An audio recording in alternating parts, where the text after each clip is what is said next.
복음과 진리를 전하는 방송 KBS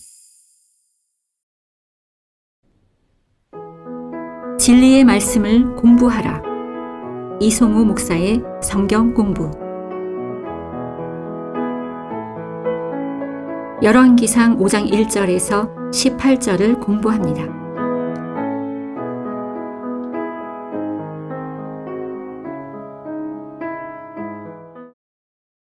두로왕 1절이요. 두로왕 히람이 그의 신하들을 솔로몬에게 보냈으니 이는 사람들이 솔로몬에게 기름을 부어 그의 아버지를 대신하여 왕이 된 것을 그가 들었음이더라. 히람은 일찍이 다윗을 사랑하는 사람이었더라. 솔로몬이 히람에게 보내어 말하기를 당신이 아시거니와 내 아버지 다윗이 사면에서 그를 애워싼 전쟁 때문에 주께서 그들을 그의 발 아래 두실 때까지 주 그 하나님의 이름으로 전을 건축하지 못하였나이다. 그러나 이제 주 하나님께서 내게 사면에 쉼을 주셨으므로 대적도 재앙도 일어나지 않나이다.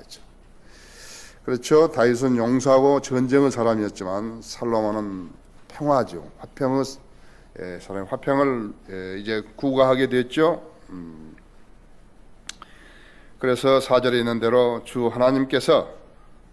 이제 주 하나님께서 내게 사면에 쉼을 주셨으므로 대적도 재앙도 일어나지 않나이다. 그의 발바닥 아래 3절에서 두실 원수들을 주께 그 발바닥 아래 두실 때까지는 다 정복했다는 말이죠. 그런데 다윗이 그 하나님의 전에 대해서요 굉장히 관심을 가진 사람이었어요. 참으로 다윗은 하나님의 마음에 합당한 그러한 사람인 것을 알 수 있는데 죄를 지었지만은 하나님의 전에 대해서는 아주 관심을 크게 가진 사람이었다. 지금은 많은 교회들이요. 여러분 그 시편 132편 찾아보십시오. 요즘은 많은 교회들이 이상한 행태로 바뀌어져 가지고 실로 교회 건축을 한다 그러면서 교회도 아닌 걸 지는 거죠. 교회도 아닌 걸 지는. 교회 잘 지어 가지고 성경을 가르치고 성도들을 믿음을 성장시키게 해 가지고 그 성도들이 하나님을 잘 섬기게 했다면 얼마나 좋은 것이에요. 참으로 그들의 말대로 하나님께 영광을 돌리는 건데 그렇지 않고 성전 건축을 하기 때문에 하나님께 영광을 못 돌리는 거죠. 성경 건축을 했으면은요 그 안에서 성경을 가르쳐야죠. 성경을 가르치고 그 사람들에게 동기부여를 해가지고 우리 교회처럼 나가서 설교를 하고 구령을 하고 성경을 가르치고 이렇게 해야지 그것이 교회라고 했죠. 그것이 안 하고 사람들을 모아가지고 무슨 찬송 부르고 문화행사하고 이러면 교회가 아니라고 했죠. 교회가 아니에요, 그건. 버려버렸죠?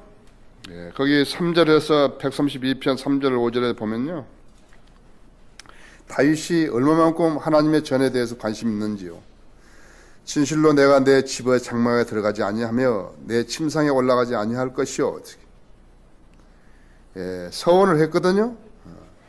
내가 내 눈이 잠들도록 허락하지 아니하며 내 눈꺼풀도 졸지 않게 하기를 내가 주를 위한 거처 그 야고보 전능하신 하나님의 처소를 찾을 때까지 하리이다 했죠. 얼마나 참 간절한 그런 여망이었어요.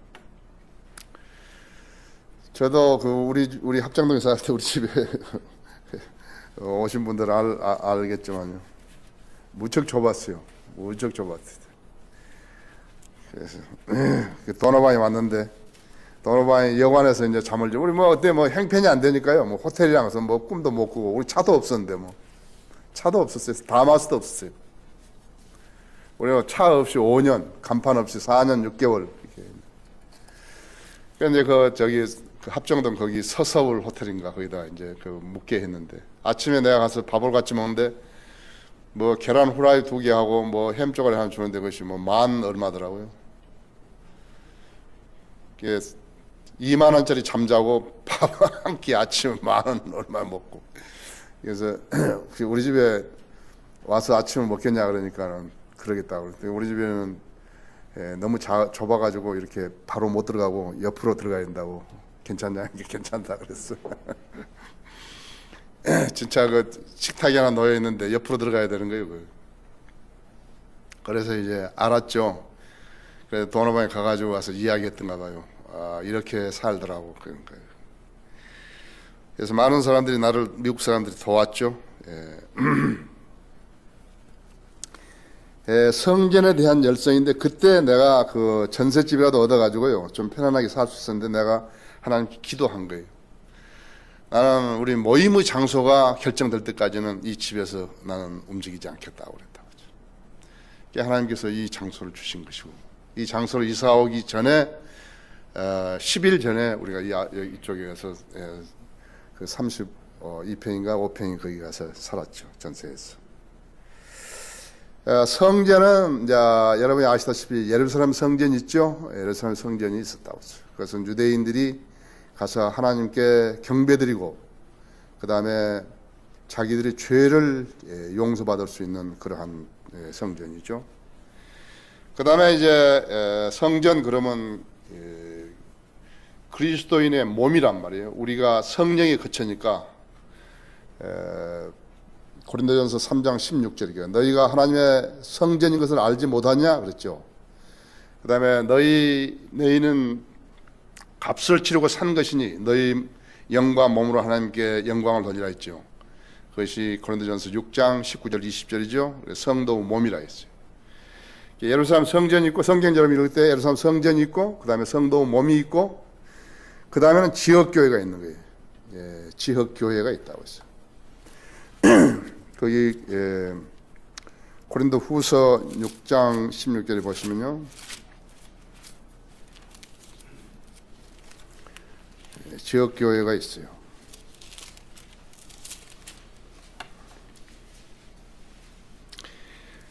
하나님의 성전과 우상들이 어찌 일치되겠느냐 했죠. 하나님의 성전이 있는데 하나님이 계시지 못하도록 엉뚱한 짓 하게 되면 그것은 하나님을 섬기는 게 아니에요. 지금 제도화된 교회들이나 은사주의 교회들은 하나님이 그 안에 계시지 못하게 했다고 하죠. 특히나 라오디케아 교회의 특성이 무엇인가 하게 배교거든요. 믿음을 잃어버린 사람들이 모여가지고 엉뚱한 짓 하는 것이에요. 그래서 계시록 3장 21절에 있는 대로 예수 그리스도께서 교회 안에 계실 수 없는 거예요. 교회 문 밖에 있는 것이에요. 보라 내가 두드리노니 이것이에요. 우리가 지금 구령할 때 그 말씀을 쓰거든요.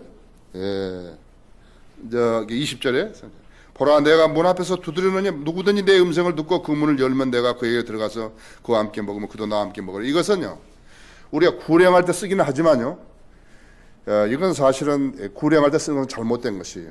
실제적으로 이 구절은 지역교회를 말하는 거예요. 보라 내가 문 밖에서 두드리노니 누구든지 내 음성을 들고 문을 열면 내가 들어가 그와 함께 먹고 그와 함께 마시라 그런 것이 예수님께서 말씀하신 거거든요. 왜 그런가 하니까 그래서 우리 교회처럼 이렇게 구원받고 진리의 지식을 알기 원하는 사람들이 모이고 또 하나님께 헌신하고 주님을 섬기려는 그런 사람이 모인 게 아니에요. 각가지 형태로 대형 교회일수록 장사꾼들이 전 모이는 것이에요. 그래서 라오디케아 교회의 특성이 무엇인가 하니까 라오디케아 교회는 배교한 교회예요. 일반적인 추세가 그런데 거기에는 예수님이 들어와 계실 수가 없는 거예요. 예수님 문 밖에 있는 것이에요. 예수님이 거룩하신 분이 아무나 누가 십자가만 세우고 교회 건물 지어놓고 간판만 붙이면 예수님이 오실 거에 생각하면 곤란하다 했지. 그거 아니라고 했죠. 그래서 여기 고린도후서 6장에서 16절에서 하나님의 성전과 우상들이 어찌 일치되겠느냐 했어요. 너희가 살아계신 하나님의 성전임이라 했어. 하나님께서 말씀하시되 내가 그들 가운데서 살 것이며 그들 가운데 다닐 것이며 나는 그들의 하나님이 되고 그들은 나의 백성이 되리라 했죠. 여기 만일에 구원받지 않은 사람들이 많이 들어와 있다 그러면 그건 성전이 아니라고. 우리 각 개개인이 성전이고 그다음에 그 성전들이 모여가지고 지금 예배를 드리는 모임이 바로 교회란 말이에요. 그래서 거기 에베소서 2장 21절에 보시면요.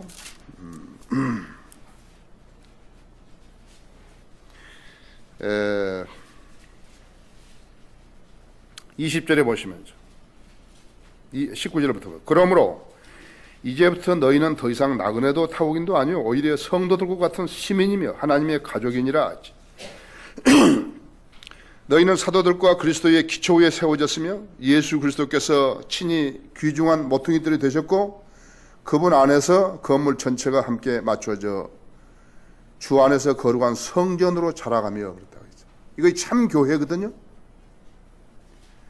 우리가 지금 교회를 이루는 벽돌 같은 존재란 말이에요.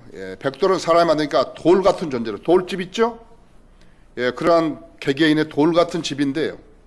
그래서 그 성전으로 자라가며 22절 또한 그분 안에서 너희도 성령을 통하여 하나님의 거처로 함께 지어져가고 있는 것이니라. 이것이 참 교회예요. 살아있는 교회라고. 우리가 보면은 무엇으로 살아있는 줄 아는 것인가 하는 게 막 하고 막 노래 부르고 막 찬송가 부르고 막 복음성가 부르고 막 통성 기도하고 거기 살아있는 교회가 아니라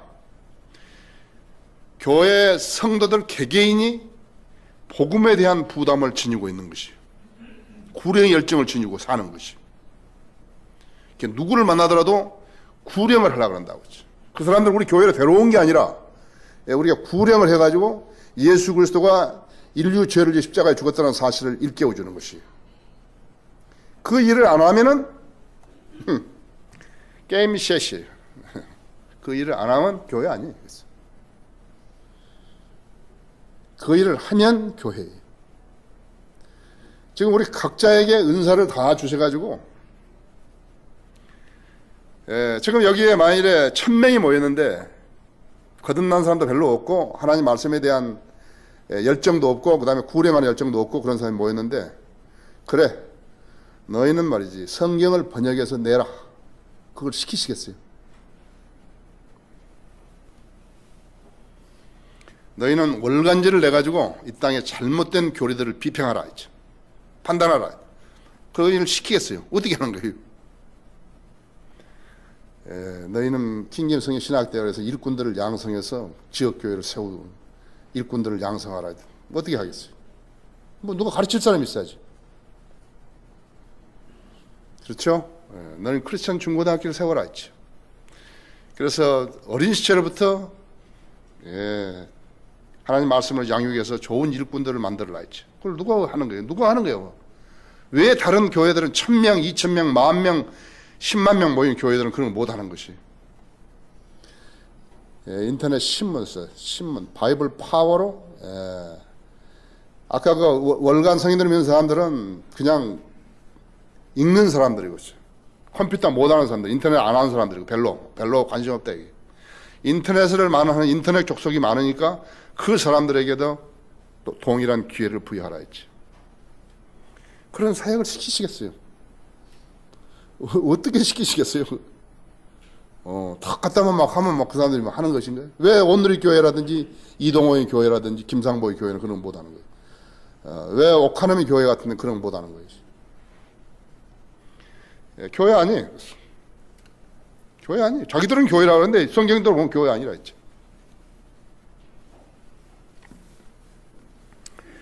그래서 다윗의 그런 다시 이제 우리 돌아오겠습니다만 다윗의 열성을 보신 것이에요. 막 거기 그 교회도 아닌데 말이죠. 건축 헌금 낸다 그래가지고 막 뭐 돈 많이 내고 말 저기 저기 그 유병현이한테 가서 막 갖다 주고 그거 쓸데없는 거예요. 정말로 쓸데없는 거예요. 무조건 하나님한테 바친다고 자기가 기분 내가지고 그렇게 했다 그래가지고 된 게 아니거든요. 정말 하나님의 교회일 때 모든 하나님께서 모든 사람이 구원을 받고 진리 지식에 이르기를 원하신다 그랬잖아요. 그래서 그 일을 하는 사람들한테 그 교회를 지니까 돈을 냈다. 대단한 거죠. 그것은 대단한 것이에요. 그러니까 여러분이 내는 헌금을 보십시오. 단 한 푼이라도 헛된 데 쓰는 것인가 했지. 목사가 먹고 막 이런 명목 저런 명목 붙여가면서 뭘 가져가고 그런 거 보시라고 했지. 그랬다면은 하나님께서 이 교회에 사역을 맡겨주시고 사역을 수행하게 하셨겠어요. 여러분이 좋은 교회에 다니시는 것이에요. 예, 참으로 좋은 교회에 다니시는 것이에요.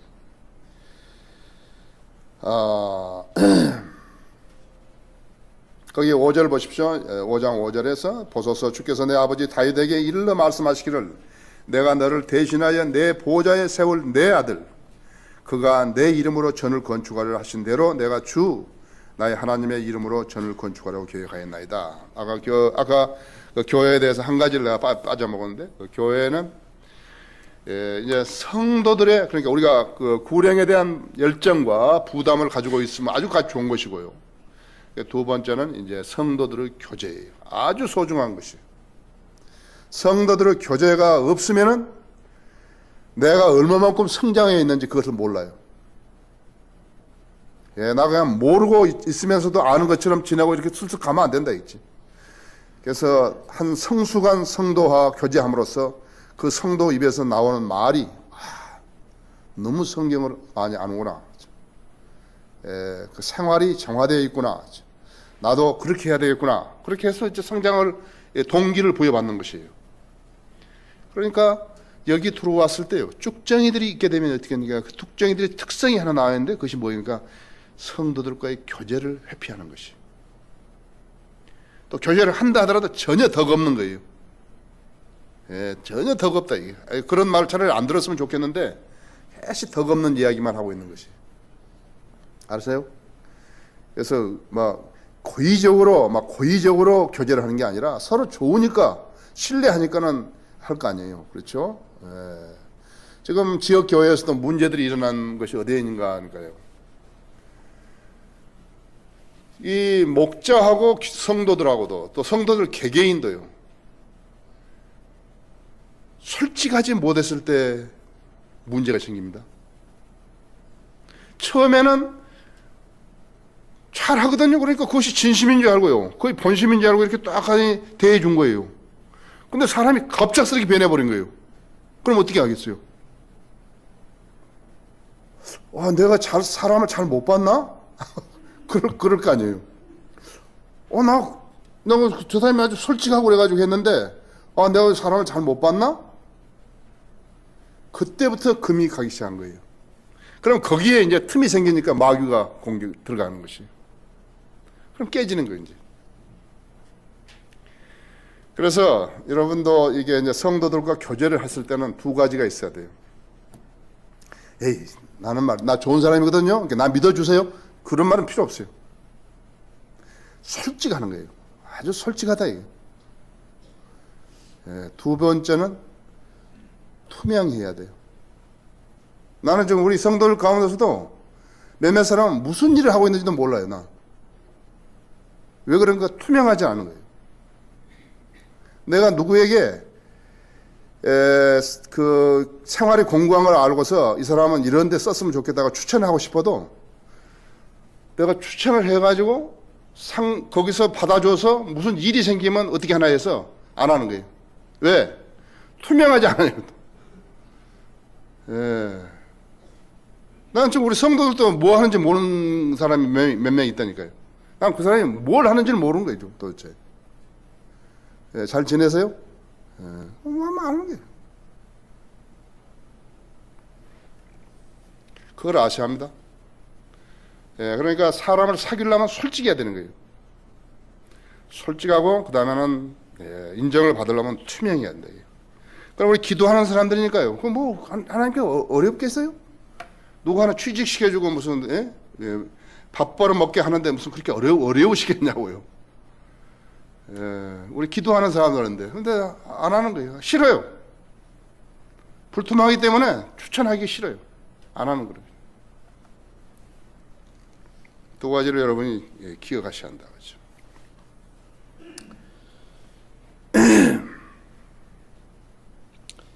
자, 6절에서 그러므로 이제 당신은 명하셔서 그들로 나를 위하여 레바논에서 백향목을 베게 하소서.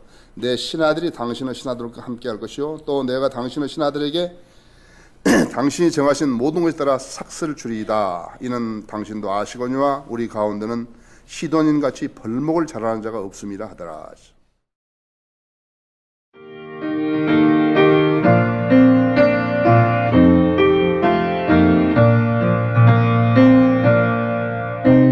복음과 진리를 전하는 방송 KBS. 하게 이야기했죠. 히람이 솔로몬의 말을 듣고 크게 기뻐하여 말하기를 다윗에게 현명한 아들을 주시어 이 큰 백성을 다스리게 하신 주를 오늘 송축할지라 하더라. 히람도 자세가 참 잘된 사람이죠. 솔직한 사람들이란 말이에요. 투명하고. 히람이 솔로몬에게 보내어 말하기를 당신이 내게 보내신 일들을 내가 숙고하였으며 내가 백향목 목재와 잣나무 목재에 관한 당신의 모든 요구를 행하리이다.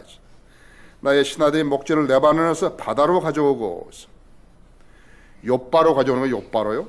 욥바로 가져오고 또 내가 그것들을 뗏목으로 만들어서 바다로 운송하여 당신이 내게 지정하실 장소로 운송하여 거기서 그것들을 부리리니 욥바로 부린다 이거죠. 거기서 실어가지고 뗏목으로 욥바로 와가지고 당신은 그것들을 받으실 것이며 또 당신께서 나의 궁정을 위하여 식량을 주심으로 나의 요구를 이루어 주시리이다 하더라. 여러분 이거 읽을 때 뭐가 생각나십니까? 우리도 무슨 공사를 하거나 뭘 일을 하게 되면 공급자와 수용자가요. 수요자가 둘이 계약서를 쓰죠. 이게 계약이에요 지금요. 당신은 나한테 목재를 어떻게 얼마를 주고 그 목재 베는 사람들은 어떻게 충당을 하고 그 다음에 솔로몬은 그 히람에게 무엇을 주고 되죠. 이것은 이제 거의 계약서라고 했죠. 그리하여 히람이 솔로몬에게 백향목과 전나무를 그의 모든 요구대로 주었으며 전나무 아시죠? 그 이제 배를 목선을 지을 때는 그렇게 전나무로 씁니다. 전나무로.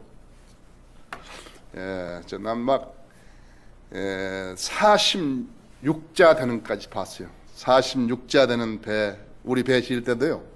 부산에서 우리 배 지을 때도 그 나무를 이제 이렇게 한 4인치 정도 되도록 두께로 이렇게 자르죠. 자라가지고요. 나무를 찌는 나무 솥이 있습니다. 나무를 그냥 그대로 붙이면 이렇게 부러지기 때문에요. 나무를 좀 이렇게 부드럽게 하기 위해서 나무 솥을 하는 거예요. 그래가지고 불을 떼가지고 이제 그 수증기로 그 나무를 이렇게 좀 말랑말랑하게 하거든요. 그래가지고 이제 딱 붙이는데 그거 깨져 보세요. 그 얼마만큼 손해인 거예요. 그래서 가지고 쫙 이렇게 유선행으로 이렇게 만들잖아요. 이렇게 탁 해서 이렇게 만드는 것입니다. 그 배 스크루 들어가는 데는요. 그 나무는 저울로 달아가지고 팔 만큼 그렇게 비싼 나무들입니다. 그게. 그런 것도 있더라고요. 안 달아지는 것들. 자, 거기 있죠. 10절에서 그리하여 히람이 솔로몬에게 백향목과 전나무에 그의 모든 요구들을 주었으며 솔로몬은 히람에게 그의 가족을 위한 식량으로 밀 1만 말과 맑은 기름 2만 말을 주었으니 솔로몬이 히람에게 매년 그렇게 주었더라. 주께서 솔로몬에게 약속하신 대로 지혜를 주심으로 히람과 솔로몬 사이에 화평이 있었고 이 두 사람이 함께 조약을 맺은지라 하죠. 잠시 거기서요. 역대하 2장 17절 한번 보십시오.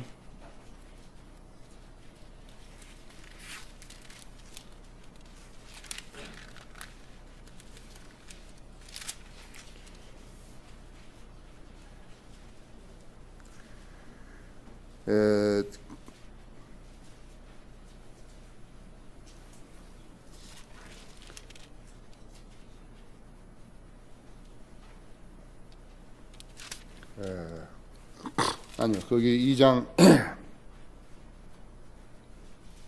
13절부터 보십시다. 이제 내가 명철을 지닌 기술자를 보내드리오니 그는 내 아버지 후라무 사람이었으며 지금 자기가 이 히람이죠. 히람인데 자기 아버지 후라무 사람인데 기술자 한 사람 있는 것이에요. 단의 딸들 중 한 여인의 아들이요. 그의 아버지는 투로 사람이라 그가 금과 은과 녹과 철과 돌과 목재와 자색과 청색과 세마포와 홍색실로 일을 잘하는 사람이며 있어. 어떤 새기는 것도 새기고 자기가 맡은 일에도 모든 기술을 고안해내었으니 왕후 기술자들과 왕후 아버지인 나의 주 다윗의 기술자들과 함께 일하게 하소서. 그러므로 이제 내 주께서 말씀하신 밀과 보리와 기름과 포도주는 그의 종들에게 보내소서. 우리가 레바논에서 당신이 필요한 만큼 벌목하여 당신께 바다로 뗏목편에 욥바까지 보내리니 당신께서 예루살렘으로 운반하여 가소서. 욥바에서 예루살렘까지는 직선 거리로 약 50km가 되는 거리입니다. 솔로몬은 그의 아버지 다윗이 전에 이스라엘을 계수한 이후 이스라엘 땅에 있는 모든 타국인들을 계수하니 그들이 15만 3,600명이더라. 그가 그중 7만 명은 짐을 지는 자로 8만 명은 산에서 벌목하는 자로 정하고 3,600명은 백성들이 일하는데 감독자로 삼았더라. 대단한 인원이죠. 잠시 거기 그 역계 열왕기상 12장 1절을 보시면요. 지난번에 나 본 것 같습니다만 이제 솔로몬이 죽고요. 이제 르호보암이 이렇게 이제 왕위를 계승받았는데요. 그 전을 지르면서 솔로몬의 그 왕궁을 지면서 얼마나 백성들이 고역을 치렀는지요. 그래서 여기 4절에 보시면 왕의 아버지께서는 우리의 멍에를 고통스럽게 하였나이다. 그러므로 이제 왕께서는 왕의 아버지의 고통스러운 노역과 그가 우리에게 지게 한 무거운 멍에를 가볍게 하소서. 그리하시면 우리가 왕을 섬기겠나이다 하자 그랬죠. 고통스러운 노역과 그 다음에 그가 우리에게 지게 한 무거운 멍에를 가볍게 한 무거운 멍에가 뭐겠죠? 세금을 부과한 것이죠. 일하려면 돈이 있어야죠. 지금 우리나라도 역대 대통령들이 지금 막 마구잡이로 썼단 말이에요.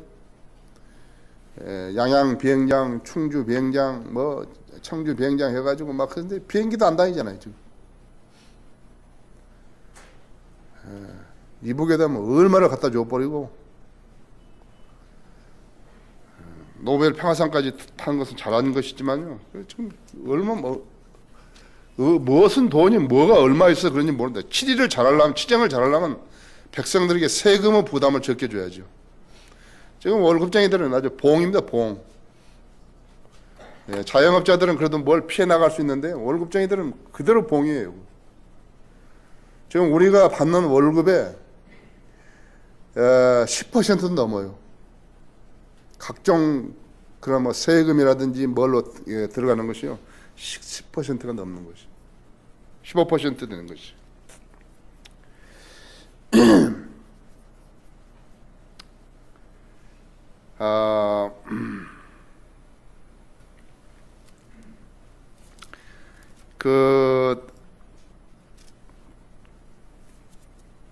여기 좀 몇 가지를 좀 보고 가야 할 것이 있는데, 자, 우리가 역대상 22장 14절 한번 보십시다.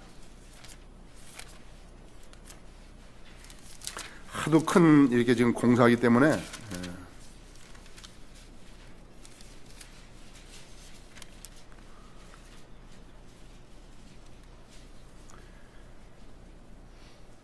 역대상 22장 14절 찾으셨죠? 이제 보라, 내가 나의 고난 가운데서도 주의 전을 위하여 금 10만 달란트와, 와 대단하죠?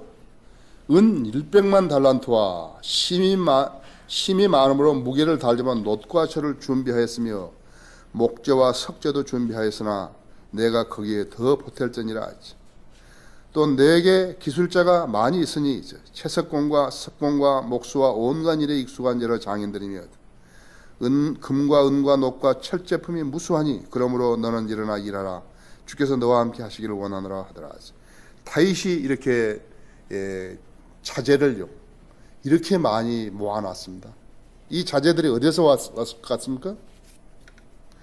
예, 거기 이스라엘 백성들이 무슨 이렇게 금광에서 뭐 파고 그런 게 아니에요. 전쟁을 해가지고요. 전부 다 거기 전리품으로서 뺏어온 것들이에요. 대단한 사람이었죠. 대단한 사람이었어요. 그것을 거기 역대상 29장을 한번 보십시오.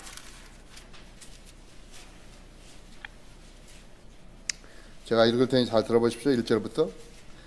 또 다윗 왕이 모든 회중에 말하기를 하나님께서 유일하게 택하신 내 아들 솔로몬은 아직 어리고 유약하나 이 공사는 크도다. 이는 궁이 사람을 위한 것이 아니라 하나님을 위한 것임이라.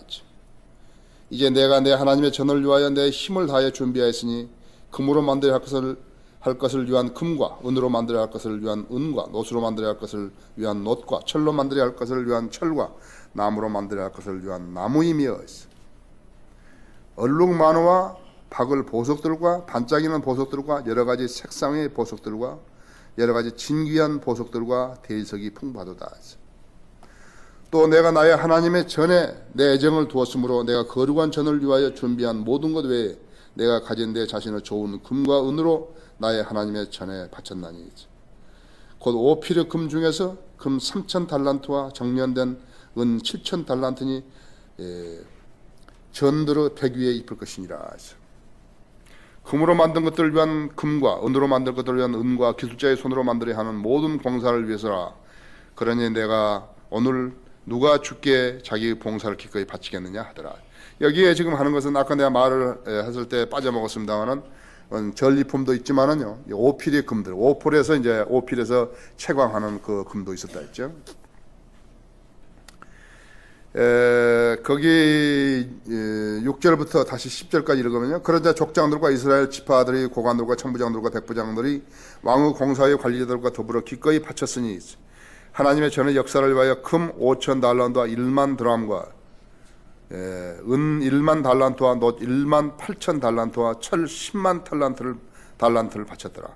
보석들이 있는 사람들은 게르손인 여히엘의 손을 통해서 주의 전 보물창고에 바치니라. 이때 백성이 즐거워하였으니 이는 그 일을 위하여서 그들이 기꺼이 드렸으며 그들이 온전한 마음으로 주께 기꺼이 드렸음이더라. 다윗 왕도 큰 기쁨으로 즐거워하더라.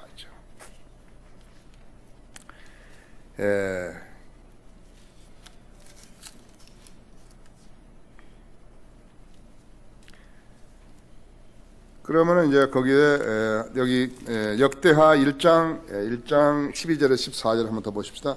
거기 바로 하면 되죠. 이제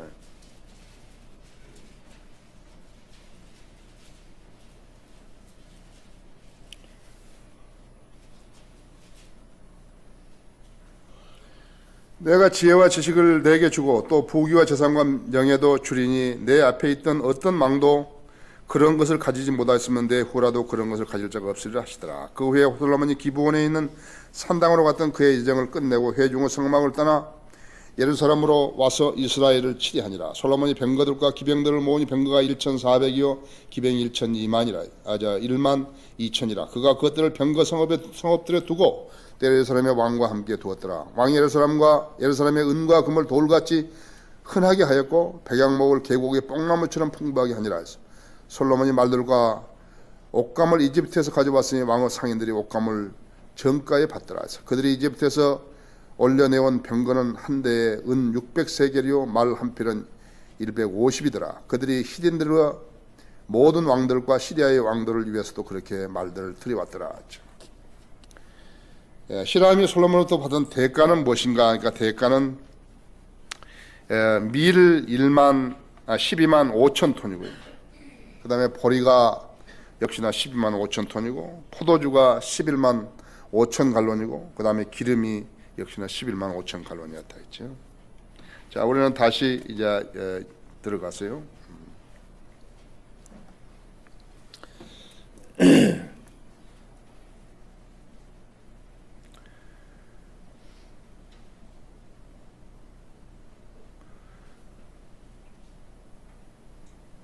거기 10절에서 5장 10절에서 그리하여 히람이 솔로몬에게 백양목과 전나무 그의 모든 요구들을 주었으며 솔로몬은 히람에게 그의 가족들을 위한 식량으로 밀 1만 말과 맑은 기름 20말을 주었으니 솔로몬이 히람에게 매년 그렇게 주었더라. 주께서 솔로몬에게 약속하신 대로 지혜를 주심으로 히람과 솔로몬 사이에 화평이 있고 그들 두 사람이 함께 조약을 맺었더라. 그때 솔로몬 왕이 온 이스라엘에서 사람들을 동원하니 동원된 수가 3만이더라 하죠. 그가 그들을 한 달에 1만씩 번갈아 레바논으로 보니 그들이 한 달은 레바논에 두 달은 집에 있더라. 아도니람이 동원된 인원을 관리하더라. 솔로몬에는 짐을 지는 자가 7만이었어. 산에서 채색하는 자가 8만이더라. 여러분 8만 명이 한 산에 붙었으면 어떻게 되겠어요? 그렇죠? 일을 감당한 솔로몬을 관노한 우두머리 외에도 3,300명이 있으니 그들이 일하는 백성들을 관리하더라. 왕이 명하니 그들이 큰 돌들과 값진 돌들과 다듬은 돌들을 가져다가 전의 기초를 놓으니라. 솔로몬의 건축자들과 히람의 건축자들과 돌 다듬는 사람들이 돌들을 다듬었으니 그들이 전을 건축하기 위하여 목재와 돌들을 준비하더라. 자, 이제 여기서 지금 내가 언급 안 한 것이 한 가지가 있는데 무엇인가? 그러니까 여기 지금 이방인들이 들어와 있거든요. 이방인들이 이제 지금 이 하나님의 전을 건축하는 데 들어오는 것이에요. 근데 하나님께서도 그랬잖아요. 하나님의 전이 백성들을 위한 기도의 집이라고 그랬거든요. 그 백성들이라고 해서 네이션스 해가지고 이방인들을 말하는 것이거든요. 그러니까 지금 어떤 것이죠? 유대인이고 이방인이고 전부 다 하나님의 성전을 이루는 그러한 성전이 되었죠. 성전이 되었다 해서 그것을 의미하는 것이에요. 자, 솔로몬이 말이죠. 다윗 왕이 두 가지 죄를 지었습니다. 첫째가 뭐냐니까 사람들을 계수했던 것이 숫자를 센 거예요. 우쭐해가지고. 두 번째가 그러니까 사람을 계수했더니 그 벌로 7만 명을 죽였지 않았어요. 질병을 해가지고. 그래가지고 그 아로우나에게서 땅을 샀죠. 그 땅이 바로 모리아 산입니다. 모리아 산에 아브라함이 이삭을 제단에 바치는 그 자리에 지금 솔로몬을 시켜 성전을 짓는 것이에요. 죄로 인해서 말이죠. 드러난 것을 하나님께서 쓰신 것이에요. 두 번째 죄가 뭐예요? 밧세바에게 간음한 거죠. 밧세바와서 간음으로 인해 가지고 그 아내를 되었지만요. 결과적으로 첫 번째 아들은 죽였죠. 그래서 두 번째 난 그 아들 솔로몬이 지금 하나님의 성전을 짓는 것이에요. 그렇죠? 대단한 의미가 있는 것이죠. 그것을 베드로 전서, 베드로 전서 성인 읽어보시죠. 5장 10절에서요.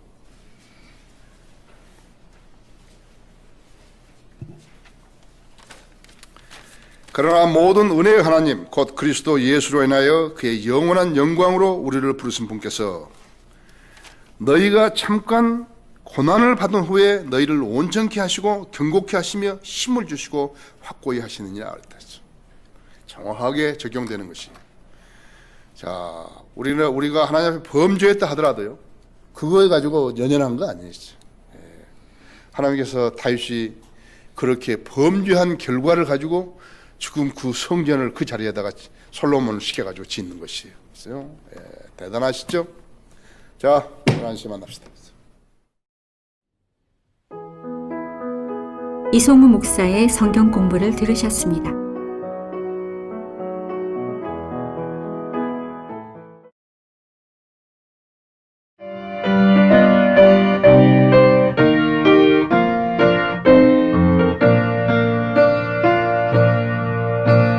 복음과 진리를 전하는 방송 KBS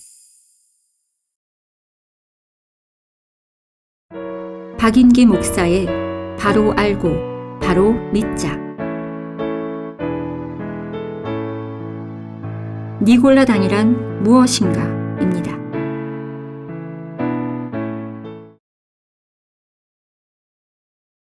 안녕하십니까. 순천 성경침례교회 박인기 목사입니다. 오늘은 개혁 성경의 니골라당의 행위와 니골라당의 교훈에 대해서 말씀드리겠습니다.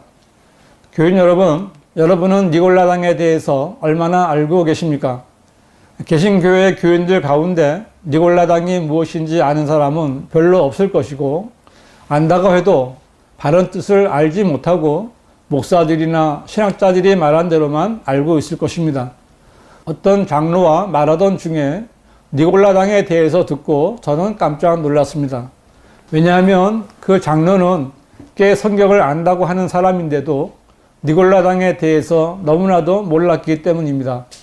그 장로가 알고 있는 니골라당은 예루살렘 교회 집사였던 니골라에 의해 시작된 파당인데, 인간의 구원에 있어서 육신과 영혼을 분리하여 영적으로 구원받은 사람은 육체로 짓는 죄가 있더라도 구원에서 떨어지지 않는다고 주장하면서 자기 마음대로 죄를 짓고 사는 사람들이라는 것이었습니다. 그래서 제가 인터넷으로 라이프 성경 사전에서 니골라당을 찾아보았습니다. 사전에 보니까 니골라당은 에베소 교회와 버가모 교회에 침투한 이단의 일파, 이들은 한번 하나님을 믿은 뒤에는 무슨 행동을 해도 죄가 되지 않는다며 도덕 폐기론과 무율법주의를 주장했다. 즉 율법의 때는 지나갔으므로 지킬 필요가 없고 육신은 악이요 영만이 선함으로 육신으로는 무엇이든 할 수 있으며 특히 신자는 은혜로 보호받기 때문에 어떤 상황에서도 해받는 일이 없을 것이라고 가르쳤던 자들이다 라고 되어 있었습니다. 라이프 성경 사전 역시 개혁 성경판에 맞춘 사전이기에 같은 설명을 하고 있었습니다. 변개된 성서를 바탕으로 성경 사전을 만드니까 틀릴 수밖에 없는 것입니다. 그러나 성경이 말씀하는 니골라당은 전혀 그런 뜻이 아닙니다. 이제 니골라당이 무엇인가에 대해 말씀드리겠습니다. 개역 개정판 요한계시록 2장 2절은 오직 내게 이것이 있으니 내가 니골라당의 행위를 미워하는도다. 나도 이것을 미워하노라고 되어 있는데, 이 니골라당이라는 용어부터가 잘못됐습니다. 바른 성경인 한글 킹 제임스 성경은 그러나 내게 이것이 있으니, 즉 내가 니콜라파의 행위를 미워하는 것이라 나 역시 그것을 미워하노라고 했는데, 이 말씀대로 니골라당이 아니라 니콜라파가 맞는 용어입니다. 니콜라파는 헬라어로서 지배하다, 정복하다라는 뜻을 가진 니카오와 평범한 보통 사람을 뜻하는 라오스의 합성어로서 평범한 보통 사람을 지배하는 특별한 사람들을 말하는 것입니다. 다시 말해서 니콜라파는 교회 안에 평신도들을 지배하는 성직자들을 가리키는 말입니다. 그러므로 니콜라파의 행위는 교회 안에 소위 성직자라는 부류들이 팔을 쥐어 평신도들을 지배하는 것이며, 주님께서는 이러한 니콜라파의 행위를 미워한다고 말씀하신 것입니다. 원래 성직자나 평신도라는 말은 성경에 없는 용어인데, 교회를 파기한 로마 카톨릭이 만들어서 사용하기 시작한 비성경적이고 마귀적인 용어입니다. 로마의 콘스탄틴이 기독교를 로마의 국교로 공포한 뒤 기독교 지도자들에게 세금 면제 혜택을 주었고, 회개하지 않은 이방인들을 교회 안으로 끌어들이기 위하여 개종자에게 금화 20개와 흰옷 한 벌을 선물로 주었습니다. 당연히 교회에 사람들이 급증했고, 이때부터 성직자와 평신도의 구분이 분명해지기 시작했습니다. 그 로마 카톨릭의 성직자들은 종교적인 권한뿐만 아니라 세속적이고 물리적인 권한을 갖게 되었습니다. 로마 카톨릭의 교황, 추기경, 대주교, 주교, 사제 직분의 성직자들은 지금도 평신도 위에 군림하는 니콜라파들입니다. 이들은 주님이 미워하시는 이단들입니다. 개신교단은 이러한 로마 카톨릭에서 개혁한 교회입니다. 그러나 대부분의 개신교단들은 개혁을 했다고는 하지만 성경대로 하지 않고 로마 카톨릭을 그대로 모방하고 있습니다. 그 중에 하나가 바로 니콜라파의 행위입니다. 교회의 머리는 예수 그리스도 한 분밖에 없으시기 때문에 교회 위에 다른 권위를 두어서는 안 됩니다. 그런데 오늘날의 기독교계는 교단과 같은 정치기구를 만들었고 그 안에 총회니 노회니 단체를 만들어 교회 위에 군림하는 것은 하나님께서 싫어하시는 니콜라파의 행위입니다. 교회 안에서도 목사들이 성직자와 평신도를 나누어 놓고 목사들이 교인들 위에 군림하여 영적인 고난 외에 물리적인 고난을 남용하는 것도 니콜라파의 행위입니다. 니콜라파 목사들이 자신이 제사장이라도 되는 것처럼 교인들 위에 앉아서 주의 종을 잘 섬겨야 복을 받는다든지 주의 종이 말하는 것을 잘 듣지 않으면 벌을 받는다든지 하면서 은근히 겁박을 주며 교인들을 지배하려는 것은 니콜라파의 행위를 하는 것입니다. 그런 자들은 하나님의 종이 아니라 마귀의 종들입니다. 예수님께서는 이렇게 니콜라파의 행위를 하는 자들을 미워하신다고 말씀하신 것입니다. 요한계시록 2장 15절은 그리고 내게 역시 니콜라파의 교리를 지키는 자들도 있도다. 내가 그것을 미워하노라고 했는데 개역 개정판은 이와 같이 내게도 니콜라당의 교훈을 지키는 자들이 있도다 라고 해서 내가 그것을 미워하노라는 말씀을 삭제했습니다. 이 구절은 교회 안에서 평신도들을 지배하며 니콜라파의 행위를 하던 자들이 이제는 아예 니콜라파의 교리를 만들어 놓고 자신들이 하고 싶은 일을 하려고 했다는 것을 알 수 있는 말씀입니다. 그리고 이러한 것들을 미워하신다는 주님의 말씀을 삭제해 버린 것입니다. 이들은 자기들이 만든 법에 따라 자기들 마음대로 성직자가 되어 평신도들을 지배합니다. 교인들에게 무거운 짐을 올려놓고 자기들은 손가락 하나도 대려고 하지 않았습니다. 잔치집에서는 최상의 자리를 찾고 교회에서는 단의 높은 자리에 자기 자리를 만듭니다. 그들은 목사님, 목사님, 선생님, 선생님이라고 불리며 대접받는 것을 당연시합니다. 그러나 주님께서는 그러나 너희는 랍비라 불림을 받지 말라. 이는 너희 선생은 한 분, 곧 그리스도요. 너희는 모든 형제이기 때문이라고 말씀하십니다. 이 말씀대로 우리의 선생이 되시는 분은 오직 주님뿐이시고 우리 모두는 똑같은 형제들입니다. 그러나 니콜라파들은 성직자와 평신도를 구분하여 지배하려는 자들입니다. 예수님께서 사역하시던 때에도 이런 서기관들이 있었는데 주님께서는 그들을 위선자들이라고 꾸짖으셨고 그 끝에서는 너희 뱀들아 독사들의 세대야 어떻게 너희가 지옥의 저주에서 피할 수 있겠느냐고 저주하셨습니다. 오늘날 정도를 벗어나 교인들을 지배하려는 목사들이 바로 이런 자들입니다. 니콜라파의 교리는 목사가 특별한 지위인 성직자, 즉 제사장 신분이 되어 평범한 교인들을 지배하기 위해 교단 목사들끼리 모여 자신들을 높이기 위해 만든 가증한 교리입니다.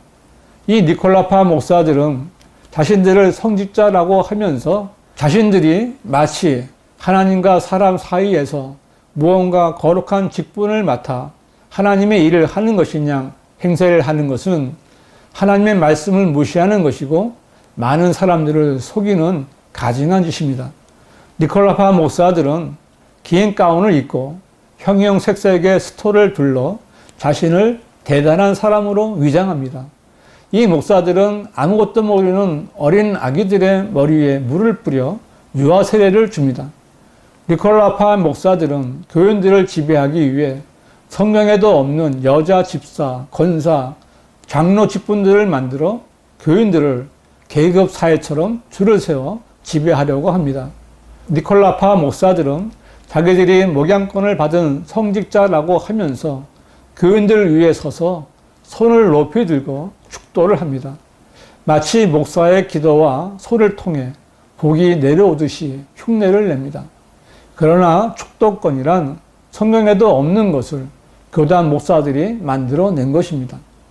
교회 목사들이 행하는 이런 니콜라파의 교리들은 하나님과는 전혀 상관이 없는 일들입니다. 교인 여러분, 교회 시대의 목사는 성직자나 제사장이 아닙니다. 속지 마셔야 합니다. 지금은 구약 시대처럼 제사장을 통해서 하나님께 나아가는 시대가 아닙니다. 예수님께서 십자가에서 죽으실 때 성전의 휘장이 위에서 아래까지 찢어졌습니다. 이제는 제사장이라는 중보자가 없이 누구나 하나님께 나아갈 수 있게 된 것입니다. 성경은 그리스도인들에게 하나님께서 기뻐하실 영적인 제물들을 드리는 거룩한 제사장이 되느니라고 말씀합니다. 거듭난 그리스도인이라면 누구든지 하나님 앞에 나아가 제물을 드릴 수 있으며 말씀을 전하고 고령하며 주 예수 그리스도를 위해 일하도록 부르심을 받은 것입니다. 하나님 말씀에 따르면 모든 그리스도인은 그리스도의 몸 안에 있으며 모든 그리스도인은 다 똑같습니다. 하나님께서는 그 누구에게도 특별한 직분을 주지 않으셨습니다. 교회 안에서 목회자와 평신도의 유일한 차이라면 목회자는 하나님의 말씀으로 성도들을 인도하고 안내하며 방향을 제시하는 영적인 직분을 맡았을 뿐입니다. 하나님께서는 보통 사람들을 지배하려는 성직자들인 니콜라파를 허락하신 적이 없습니다. 니콜라파를 니콜라당이라고 변개된 성서를 보고 구원의 영원한 보장인 성경적인 교리를 니콜라당의 이단 교리처럼 가르치는 니콜라파 목사들과 신학자들은 거짓말쟁이들입니다. 그들은 하나님에게서 나온 자들이 아니라 마귀에게서 나온 자들입니다. 교인 여러분, 여러분은 니콜라파의 교리를 행하는 목사들을 따르지 말아야 합니다. 예수님께서는 이들처럼 탐욕을 부리는 자들에게 사람들 가운데서 크게 높임을 받는 것이 하나님 보시기에는 가증스러움이니라고 말씀하셨습니다. 교인 여러분, 제발 여러분의 영원한 미래를 같은 사람인 목사들에게 맡겨놓지 마십시오. 여러분, 성경이 뭐라고 말씀하는지 귀를 기울이고 말씀들을 찾아봐야 합니다. 바른 성경을 찾으십시오. 성경대로 믿고 구원을 받으십시오. 바른 성경은 한글 킹 제임스 성경뿐입니다. 지금까지 박인기 목사의 바로 알고 바로 믿자였습니다.